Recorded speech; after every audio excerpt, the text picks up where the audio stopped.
Before I get started with this, I have to give a shout out to Quest X Boxing because this is actually a piggyback video off of a commentary he just recently did of the same subject.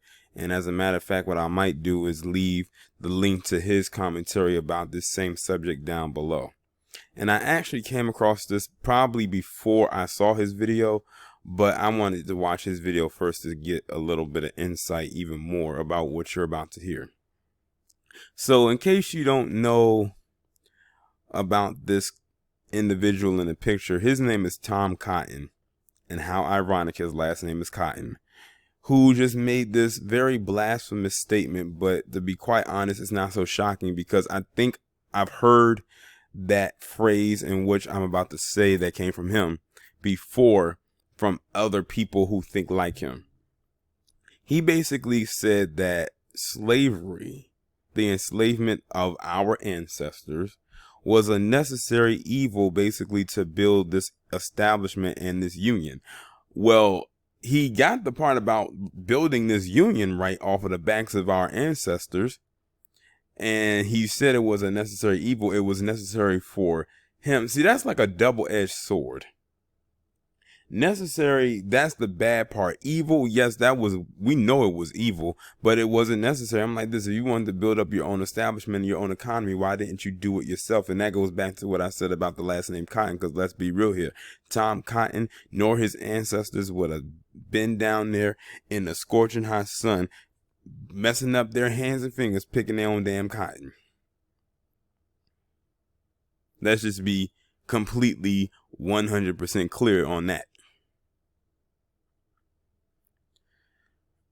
And I'm wondering how they're going to spin this. I already know they got the spin ready for this one.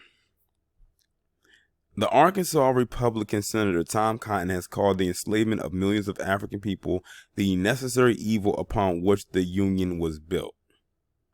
Cotton, widely seen as a possible presidential candidate in 2024, how ironic, he will fit perfectly just off that statement alone, made the comment in an interview with the Arkansas Democrat-Gazette published on Sunday.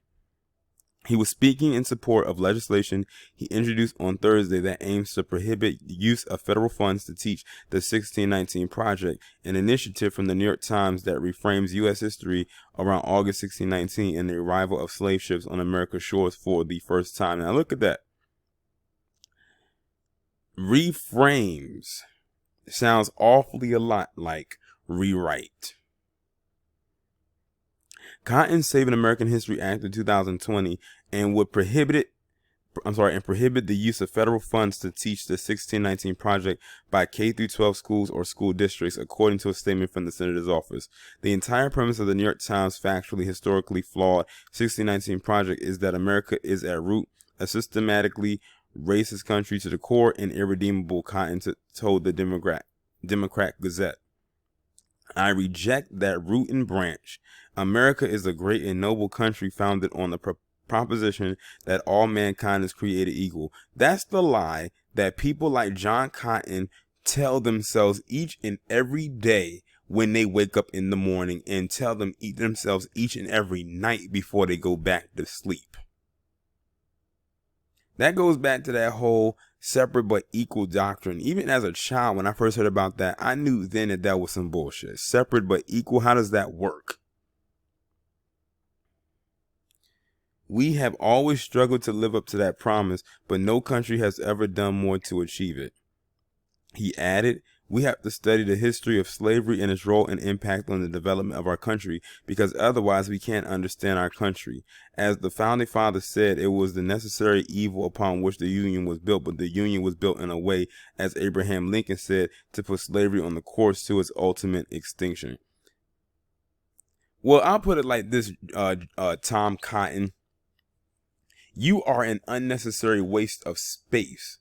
But since you want to acknowledge that slavery was a necessary evil, how about y'all break down and necessarily pay us our goddamn reparations, please, and goddamn it, thank you. Nikole Hannah-Jones, who was awarded this year's Pulitzer Prize for commentary for her introductory essay to the 1619 Project, said on Friday that Cotton's bill speaks to the power of journalism more than anything I've ever done in my career.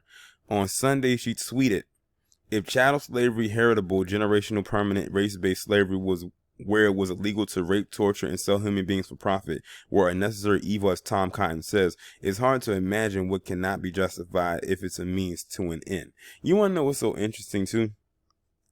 He, as a palm-colored individual, can get up there and say what he said, but if we clap back at him for what he said, nothing will happen to him. Because we don't run any type of system in this establishment to truly punish him for what he said. That's why it is so silly to me when you have people say that black people can be racist. We don't have any power. If we had powers like a certain community, a certain three-letter community with the word ish at the end of it, for what he said, we could shut his whole campaign down before he even gets on one platform to try to even think about running for president in 2024. But you got people like, and I hate that I have to, bring his name up because I know how a lot of people feel about him right now. Nick Cannon says what he says, and it's not even remotely offensive. They yell out anti-Semitism, and they already got his career hanging by a thread damn near. And all happens literally within a week. But if we call Tom Cotton out for what he said, and not just Tom Cotton, but any other person that says something like this, then we have to stand down. And what does not help is you have these co-colonizing cohorts like your Candace Owens and your Brandon Fakums and Terrence K. Williams and all the rest of them that's going to run interference for him and saying things like what he said was not bad, it was taken out of context. Those are the worst type of people. I don't know what they stand to gain from this, except for a little nigger trinkets. Remember, this is the same group of people like Diamond and Silk who got excited because they got paid like what, $1,200 combined for stumping for Trump. They got excited for that. They did not get $1,200 a piece. They got $1,200 combined, meaning if they split it, they only got $600. And they got excited for that. Like, that's the kind of people we're dealing with here. Imagine thinking a non-divisive curriculum is one that tells black children the buying and selling of their ancestors, the rape, torture, and forced labor of their ancestors for profit was just a necessary evil for the creation of the quote-unquote noblest country the world has ever seen. So was slavery foundational to the Union on which it was built, or nah? You heard it from Tom Cotton himself. Cotton responded, more lies from the Debunked 1619 Project, describing the views of the founders and how they put the evil institution on a path to extinction. A point frequently made by Lincoln is not endorsing or justifying slavery. No surprise that the 1619 Project can't get facts right. But Tom Cotton, that's what you said. You said out of your own mouth that slavery was a necessary evil. But notice what he's doing. He's trying to shift it as if Abraham Lincoln said it. And guess what? If Abraham Lincoln said it, he was wrong about it then. We already know Abraham Lincoln's history. See, they always try to rewrite their own history that even has us woven into it. We are woven into the fabric of America in some of the worst way possible when it comes to them. So him even mentioning Lincoln to try to prove a point does not help out his point or try to help him get out of the web that he's tangled himself into. In June, the Times was forced to issue a mea culpa, I hope I pronounced that correctly, after publishing an op-ed written by Cotton entitled "Send in the Troops." The article, which drew widespread criticism, advocated for the deployment of the military to protest against police brutality towards black Americans. Time publisher A.G. Sulzberger initially defended the decision, saying the paper was committed to representing views from across the spectrum. But the Times subsequently issued a statement saying the op-ed fell short for its editorial standards, leading to the resignation of editorial page director James Bennett. Tom Cotton point at the end of the day is that he said exactly what the fuck he said, and he meant every word of it. And he did. He said out of his own mouth that slavery was a necessary evil. It does not get much more plain put than that. We all heard it. He can't say that somebody else said it. We know that he'll try to deflect and say someone else did it or it was taken out of context. They love that phrase taken out of context. This was not taken out of context, Tom Cotton. We know exactly what you said. You said slavery was a necessary evil. Now just imagine if anybody from any group came out and said so-and-so was a necessary evil, and you know exactly what I'm talking about. I don't even have to say it on here. They would come out with all kinds of you-know-what. That ADL would be on the horn, ready to go, ready to sound off, ready to blast off. But see, the thing is, they said that we're not allowed to be outraged.